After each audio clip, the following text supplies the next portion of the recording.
Welcome friends, computer science के सभी students का स्वागत है क्लास 11th के।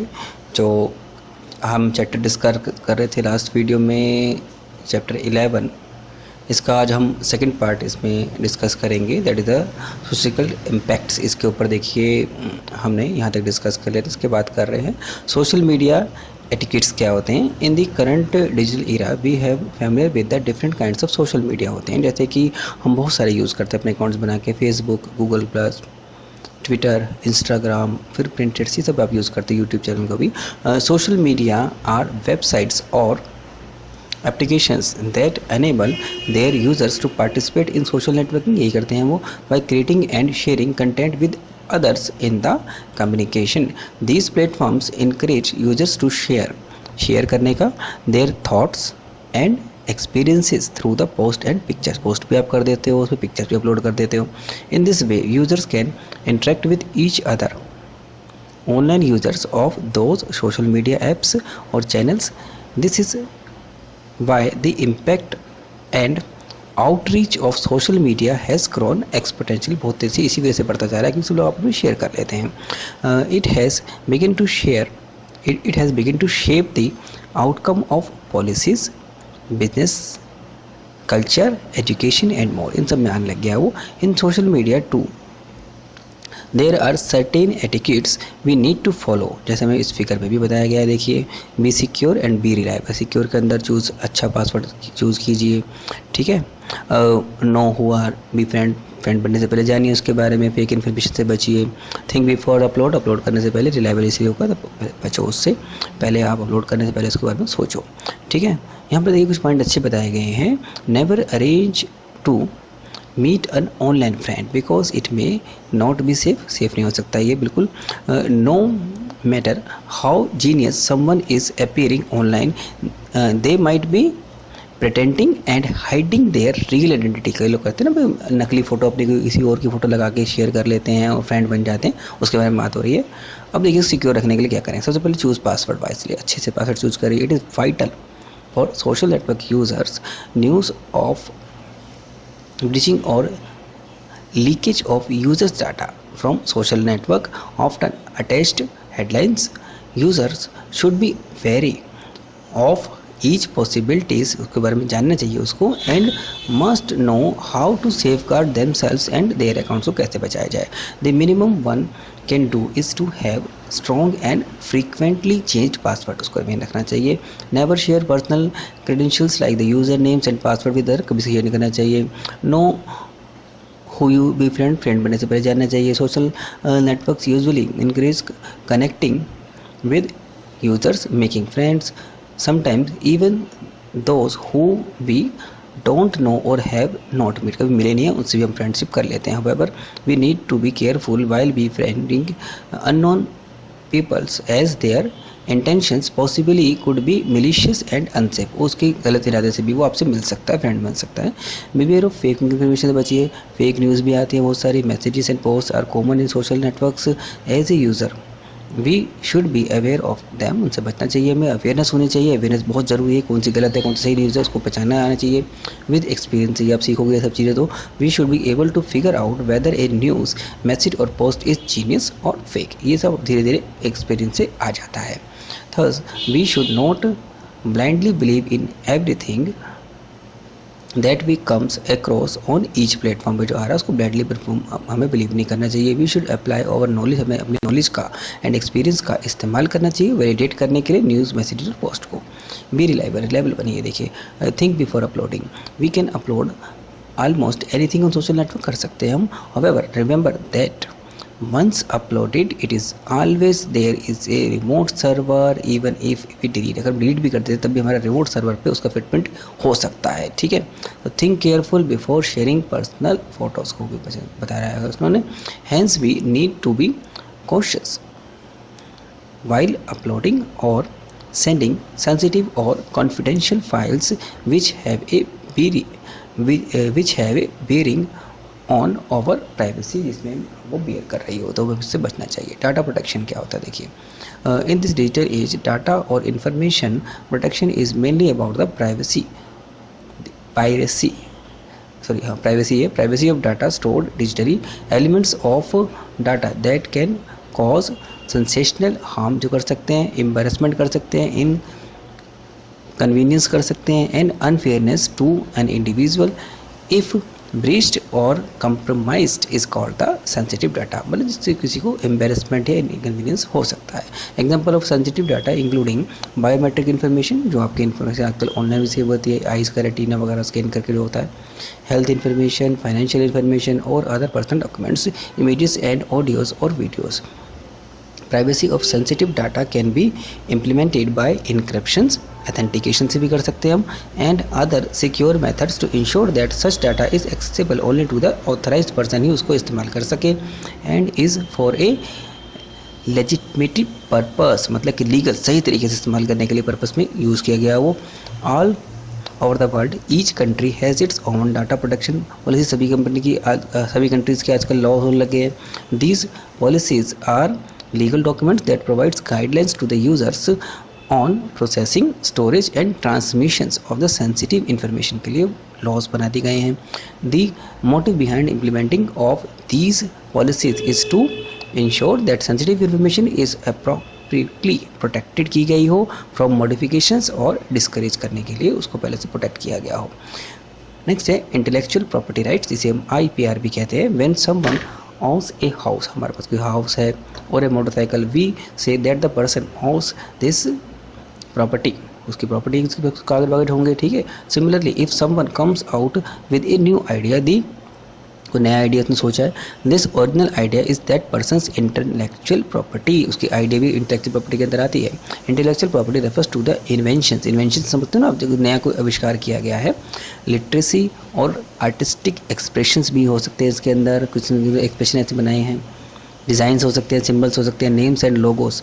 The ownership of such concepts lies with the creator, के साथ ही होती है ओनरशिप तो उसकी, और the holder of the intellectual property, जिसके जो उसका होल्डर है। दिस अनेबल्स द क्रिएटर और कॉपीराइट ओनर टू अर्न रिकॉग्नाइजेशंस और फाइनेंशियल बेनिफिट, इसी के थ्रू वो पैसा कमाएगा।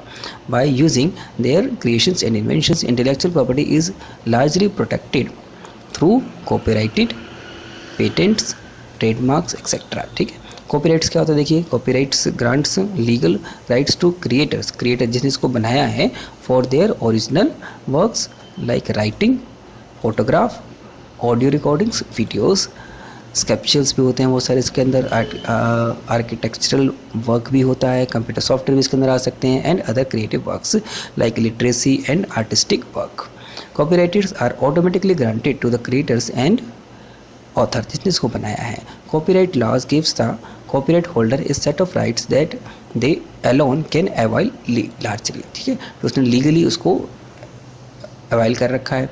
दी rights includes right to copy, reproduce करना ये वर्क को, right to create derivations works based upon it, उसके ऊपर कुछ वर्क और करना, right to distribute copies of the work to the public, and right to publicly display और perform the work, publicly display कर देगा तो फिर वो तो गलत हो जाएगा ना, उसमें उस पर्सन ने बनाया है तो वो उसी के राइट्स होते हैं।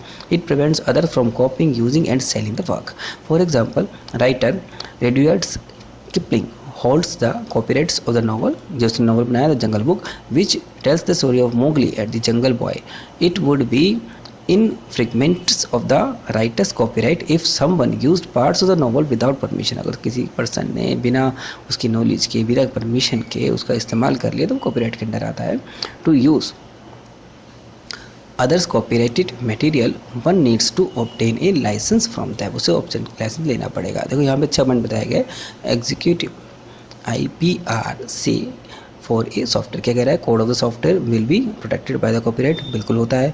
फिर functional expressions of the idea will be protected by the patents, patents किए जाते हैं। The name and logo of the software will come under A registered trademark से आते हैं। ये सब अलग अलग कैटेगरी दी गई है। पेटेंट देखिए क्या होता है, a patent is usually granted for inventions को ग्रांट किया जाता है generally, unlike copyright and inventors need to, the inventor needs क्या करता है, to apply file the patenting और इन्वेंशन को फाइल करना पड़ता है। When a patent is granted the owner gets an exclusive rights to prevent others from using selling and distributing the protected invention को ना कोई यूज़ कर सकता है, सेल कर सकता है और ना ही कोई डिस्ट्रीब्यूट कर सकता है आगे।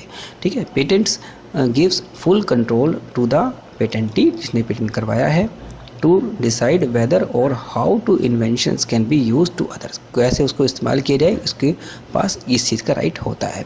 Third, it encourages inventors to share their scientific and technological findings with others. A patent protects an invention for 20 years के लिए रखा जाता है, जो इसके लिए रूल होता है ये, after which it can be freely use, उसके बाद उसको फ्रीली इस्तेमाल किया जा सकता है। इसका रूल है हर एक कंट्री का। रिकॉग्नाइजेशंस एंड और financial benefits foster to the right environment and provide motivation for more creatives and invention. कोई नया इन्वेंशन करेगा, कोई नया मोटिवेट अपना होगा, उसको करने के लिए ज़रूरी है कि उसको उसको पेटेंट दिया जाए, ताकि ये नहीं कि किसी ने बना दिया और बाकी सब लोग ऐसे उसको सिर्फ इस्तेमाल करें तो वो तो गलत हो जाएगा। ट्रेडमार्क क्या है? Trademark includes any visual symbols, हर एक कंपनी के अपने अपने लोगो सिंबल्स होते हैं, वर्ड, नेम, डिज़ाइन, स्लोगन भी हो सकता है, labels etcetera that distinguish the brand, और ब्रांड की बात हो रही है, देखिए commercial enterprises from other brands और कमर्शियल एंटरप्राइजेस को अलग करते हैं। For example, no company other than Nike, आपको पता होगा बहुत अच्छा ब्रांड है, काफ़ी टॉप का ब्रांड है ये, we can use the Nike brand to sell shoes और क्लॉथ्स, कोई और इसका यूज़ नहीं कर सकता। It also prevents other from using confusingly similar marks, जैसे कि ये वर्ड हो सकते हैं, फॉर एग्जांपल आपका नाइकी, ठीक है ना, हम डबल के लगा दिए, कैन नॉट बी यूज, ऐसा नहीं कर सकते, ये भी इसमें कॉपीराइट के अंदर आता है, ट्रेडमार्क के अंदर आता है। However it may be possible to apply for the Nike trademark for unrelated goods like notebooks, कर सकता है पर्सन, क्योंकि ये इसके क्षेत्र में नहीं आता, वो शूज़ वगैरह काम कर रहा है और ये नोटबुक के काम कर रहा है, ऐसे पॉसिबल है, ये कर सकते हैं अलग अलग। वायलेशन ऑफ आईपीआर क्या कहता है? Violation of intellectual property rights में happens in one of the following ways, जैसे कि प्लेगरिज्म, मतलब क्या कहता है? With the availability of internet we can instantly copy और share text, pictures and videos presenting someone else idea और work as one's own idea, अपना बता के, ठीक है, और work is called the plagiarism. मतलब क्या कहता है वो? If we copy some content from the internet but do not mention the source of the original creator, किसने बनाया उसको सोर्स ऑफ मेंशन नहीं कर रहे हैं, then it is considered as an act of plagiarism कहा जाता है। Further, if someone derives an idea or a product from an already existing idea or product but instead presents it a new idea, use तो कर रहा है, दिखा तो रहा है, लेकिन न्यू आइडिया नहीं बता रहा उसको, then also it is plagiarism, ये भी कहा जाएगा। It is serious ethical offence, बहुत सीरियस है, and sometimes considered as an act of fraud भी माना जाता है। Even if we take contents that are open in public use में है, तब भी हमें we should cite the authors और सोर्स टू अवॉइड प्लेगरिज्म, इससे बचने के लिए हमें उसको बताना चाहिए, लिखना चाहिए इस ऑथर का हमने साइट किया है, वहाँ से लिया है। अब नेक्स्ट बात हो रही है कॉपीराइट इन्फ्रिंगमेंट्स की होते हैं। Copyright infringements is when we use other person's work, हमने किसी दूसरे पर्सन का वर्क इस्तेमाल कर लिया without obtaining their permission to use, और we have not paid for it, हमने उसको पे भी नहीं किया, ठीक है। If it is being sold के लिए अवेलेबल है, लेकिन हमने उसको वैसे ही इस्तेमाल कर लिया। Suppose we download an image from the internet and use it in our project, but if the owner of the copyright of the image does not permit its free usages, उसने permit नहीं दिया free use करने के लिए, then using such an image even after giving reference to of the image in our project is violation of copyright. भले हमने reference दे दिया फिर भी वायलेशन माना जाएगा। Just because it is on the internet does not mean that it is free for use, internet पर भी जरूरी नहीं कि वो फ्री हो जाएगा यूज़ करने के लिए। Hence check the copyright status of writers work before using it to avoid plagiarism को बचने के लिए। अब प्लेगरिज्म क्या होता है? Means using others work and not giving adequate citations for use. और कॉपीराइट क्या है? Infringements means another person's work without permission और without paying for it, pay भी नहीं किया, परमिशन भी नहीं लिया, इट इज़ बीइंग सॉल्ड, ठीक है। अब नेक्स्ट बात कर रहे हैं ट्रेडमार्क इन्फ्रिंगमेंट क्या कहता है? Trademark infringements means unauthorised use of others trademark, unauthorised तरीके से दूसरे ट्रेडमार्क को यूज़ कर लिया ऑन प्रोडक्ट्स एंड सर्विसेज।